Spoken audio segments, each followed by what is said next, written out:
डिगरी जे government boys primary school में हक़ जी जंग जे उनवान हेठि जश्न आज़ादी तकरीब थी गुज़री।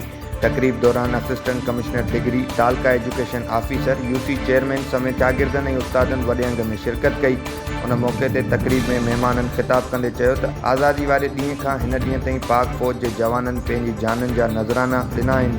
पाकिस्तान जे हर शहरी आज़ादी वारे ॾींहुं पंहिंजो किरदारु अदा करणु घुरिजे। अहिड़ियुनि तक़रीबुनि सां नई नस्ल में वतन लाइ जज़्बो ऐं मोहबत वधंदी आहे। गंबट में मारका हक़ जश्न आज़ादी के सिलसिले में group of ever shine school Gambat पारां आज़ादी रैली कढी वई। रैली में सवें शागिर्दनि ऐं शागिर्दाणी समेत उस्तादनि हथनि में पाकिस्तानी परचम ऐं आज़ादी तकरीरूं कयूं, जॾहिं त तकरीब जे आख़िर में टेबलोस करे वतन सां मोहबत जो इज़हार कयो वियो। अठहठ मोरी शहर के गवर्नमेंट बॉयज़ प्राइमरी स्कूल पारां जश्न आज़ादी रैली कढी वई। रैली में शरीक सियासी समाजी अगवान मीर शारिक खान टालपुर, हेड मास्टर अब्दुल वाहिद बिरोई समेत उस्तादनि ऐं शागिर्दनि शिरकत कई।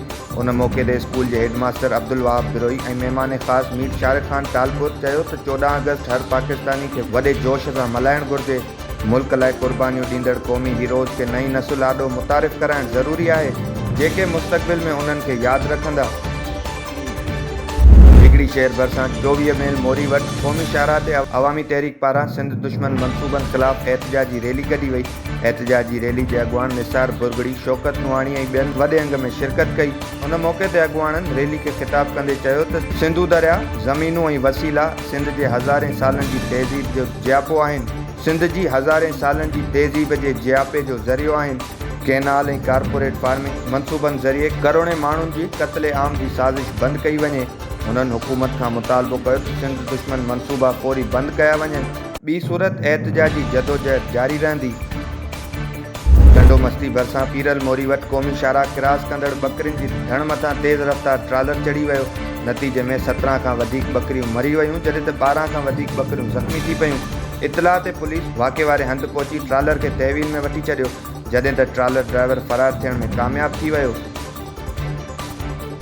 न्यू सईदाबाद तालका अस्पताल के मुख्य गेट आॾो कार में सवार हथियारबंदनि सब्जी फरोश सलीम मलिक ऐं गाई खोसो खां फुर करे फ़रार थी विया। फुर कंदड़ हथियारबंदनि पारां इलाइक़े में हवाई फायरिंग कई वई, जॾहिं त इतला बावजूद इलाइक़े की पुलिस वाक़े वारे हंधि न पहुती। गंबट में पहिरियों भेरो म्यूनसिपल कमेटी पारां मारका हक़ जश्न आज़ादी मीराथन दौड़ कराई वई। 3 किलोमीटर मीराथन दौड़ दरादा शरीफ खां सुबानला कॉलोनी ताईं कराई वई। दौड़ में 200 खां वधीक माण्हुनि हिस्सो वरितो। दौड़ में पोजीशन हासिल कंदड़ शहरनि के रोक रक़म जा इनाम ॾिना विया। मीराथन दौड़ में असिस्टेंट कमिश्नर गंबट, मुख्तियार कार Gambat, chairman municipal committee Gambat ऐं ॿियनि शिरकत कई।